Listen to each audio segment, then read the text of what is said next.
motorcycle. Don't be jealous, you can do it too.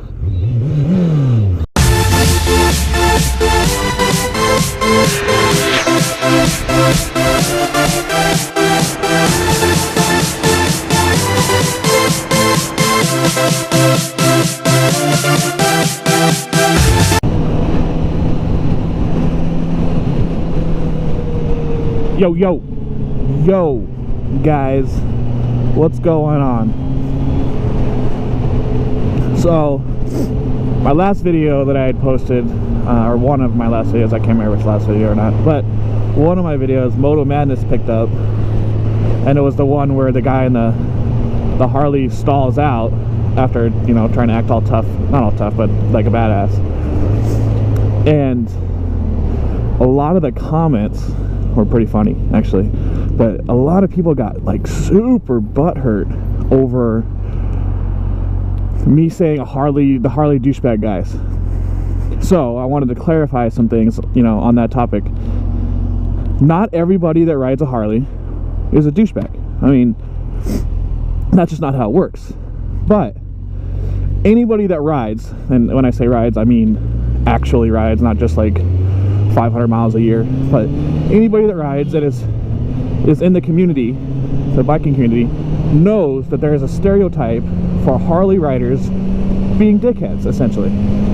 Like, I have literally seen Harley riders look at me as they're passing me, you know, and there's the biker wave and stuff like that, look at me and just stare at me as I wave at them and don't do anything. Or they'll literally take their hands off their bar and put it right here, or put it on their knee or something, saying, basically looking at me saying, fuck you, why would I wave to you?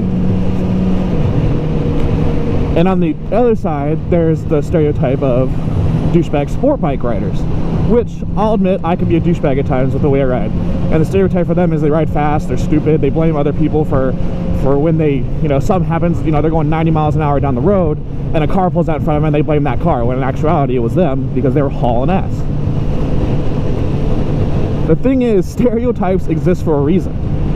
Okay, I'm sorry to tell you this, but it's true. Stereotypes exist for a reason. They are out there. It is true. And the Harley community seems to have a plethora of people that think, and I've even been told this by Harley riders, I've been told two things. One, that I need to get a quote-unquote real bike. And they're dead-ass serious. They're not even joking around. Why did I get in this lane? God damn it. Excuse me. And they're dead-ass serious that I need to get a real bike, because having a overpriced, underperforming, overweight bike is somehow making it a real bike. And I'm sorry, I don't care how you cut it. Harleys are not the best performing bikes, and if you look at Consumer Reports on their reliability, they fucking suck. They break down all the time. So that's what I mean by it. There are people, my father rides I think it's a Ultra Limited, which is like the top of the line Harley bike, you know, the bagger, the one that has like, you know, the tablet basically display on the front. I mean, everything, all the bells and whistles. And he, you know, he is a Harley rider, but he is not one of the elitists that think, oh, you're better, you know what I mean, you're better than this, or I'm better than that, you know, you don't ride a real bike.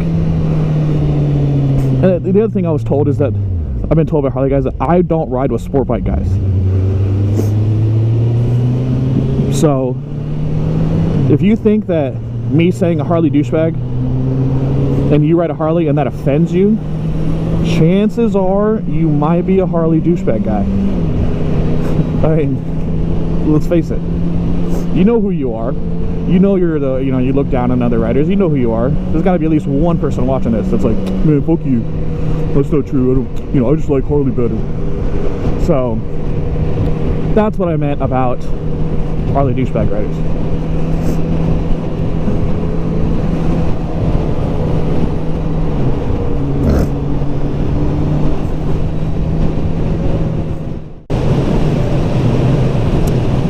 So man, another thing that I wanted to address, which has kind of come up more recently for some reason. I mean, my channel in the last like 28 days has grown by like 300 and something people, so maybe that's why. But like, hate comments on my page. Listen, I get it. I used to be that guy. Like, I used to be the one that would talk shit online and blah blah blah and all this stuff. Like, I get it, you know, like, you enjoy yourself, you know, do what you do, bro. But the thing is hate comments on my page, I might engage in you just a little bit, just fucking around with you, but then I'm 100% just gonna block you off the page. So it's not really worth it to like come after me like that. You know, if you have constructive criticism, that's all well and good, but like, the funniest thing ever is that people don't realize the irony in talking shit to me, right? Because I had road rage or something like that on one of my videos, or multiple of my videos, you know, however that goes, saying that I'm an asshole, that I'm a pussy, blah blah blah, and then in the same thing saying, I wish I could fucking find you and kick your ass. Do you not see the irony in talking shit to someone because they road rage, but then you're trying to start a fight over the internet because you're a keyboard warrior? Wow. That's, I mean, it boggles my mind that people type shit out. They're sitting there, you know, and in their chair like, oh man, I got him, you know, and it's like, dude, I don't give a fuck. It's funny to me. It really, really is. It cracks me up. There's no real use in it. There's no point in it. I'm literally gonna block you, and then you won't be able to comment anymore, and then I'm gonna forget about you. That's it.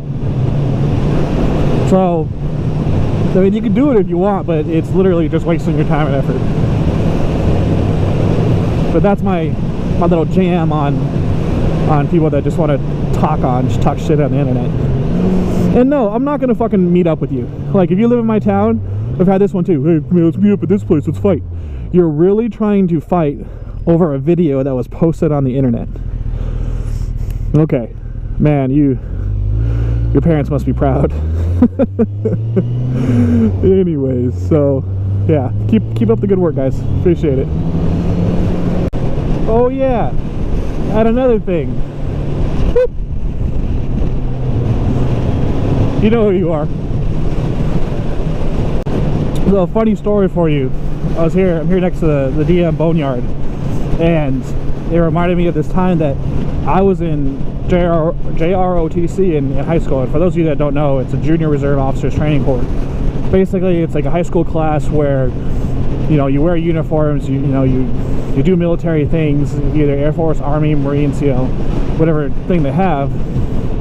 You do those, and then you can even actually end up taking that and letting you like join, it's called early enlistment, and they let you join, and you actually get rank the summer between your junior and senior year if you wanted to. And at the time I was still on track for joining the military, which that ended up getting screwed up. But one of the things we ended up doing was taking Blackhawk rides out here in Arizona at this place called Pinal Air Park. And Pinal Air Park is this place that's, I don't know really what like the true function of it is, but they had an Air National Guard or Army National Guard thing down there where they had some Blackhawks, they had some Apaches and stuff like that. This is way back in the day when I was in high school. We're talking like 12 years ago. And no, it was probably more like 15 years ago, damn it all.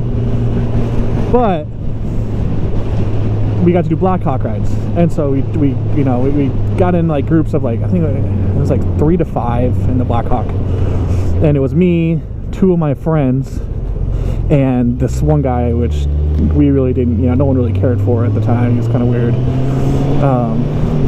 And so we're all strapped in, got our headsets on, you know, stuff like that, and the pilot goes, all right, we can do one of 2 things here. We can either have a fun ride or we can have a boring ride. Which one do you guys want? And me and my 2 buddies were like, fun ride, fuck yeah, let's do it. And the one guy's like, no, you know, I don't want to do anything too crazy. And the pilot straight turns around, and the Blackhawk, it's his seat, co-pilot seat, and there's a middle part right in the middle, and he turns around and looks at us and goes, nope, outvoted, it's a fun ride. So, you know, we're like, fuck yeah, you know, and the pilot goes, if you need to, there's barf bags right there in front of you. And so he takes off, and in the way the Blackhawks are set up is there's a window here, and then there's a window like basically on the roof of the aircraft, right? And I assume, or I thought at the time, it was just so, you know, you can see the rotors, you know, stuff like that. But what this motherfucker did is, speaking of, look at this guy. What the hell? It's funny as hell. I'm talking about a helicopter, and look at this. Coming from the A mark here. Old school, looks like a Huey of some kind. Huh. Very nice, very nice. So he takes off in this thing and he hovers up and he gets up there and he dips the nose down so fucking far that he no longer can look through the front of the aircraft because it's basically pointed at the ground. He's looking through the top portion of this window, just takes it, flies off. And I mean, it was amazing. And so we take it, go up to Air Park, we went out, flew around, kind of got close to the mountains, and he's rocking this bitch, just back and forth, man, you know, doing 0 G's where he goes up and he pitches it down and you go weightless and you come back down, and it's like oh my god, it was insane. So we're doing it and I'm looking at the guy next to me and he's the one that didn't want to do anything. I have no idea why he joined this freaking field trip, and you could tell he's gonna lose it. He's blowing chunks everywhere, and I was like, oh my god, I could just see it's like it's going everywhere. And so I take the bag and give it to him and like force it up to his face, and he just blah all over the place, man. You know, and he's doing it, and the pilot's like, is he okay, over the headset. We're like, yeah, keep going, fuck it, just do it. And so he kind of takes it easy for a minute on him, you know, we're flying back, just chilling, and we're all laughing and having a good time. And you're coming back up to where we're gonna land, and you can see the helipad where we're supposed to land. And it's like here, and we're flying like this. And we're like, what the fuck is he doing? And he goes, all right, last fun. And he takes it and just goes and comes back around. And literally, you can see, look out the side of the aircraft and see the landing pad, and just and lands. And he lands and he looks back, and that guy, I don't know what he ate, but he must have gone to Golden Corral or something, because he was blowing chunks everywhere, man, everywhere. Like, he's lucky this wasn't Uber, because he definitely would have been charged a shit ton of money to clean that Uber up. But man, oh, it was such a great experience. Like, that's one of the things that I'll always remember also, man. Like, oh my god. Yeah, another little story time for you. But I think that's gonna end it for me today. I gotta go to the store, pick some stuff up. Tomorrow's payday, whoop whoop, and then just hang out. This weekend I have a memorial ride to go to. Hopefully I get to ride with some peeps too. Should be fun. So as always, new people, check out my Instagram, hef_520. Stay in touch. And other than that, I will see you guys next time. Have a good one.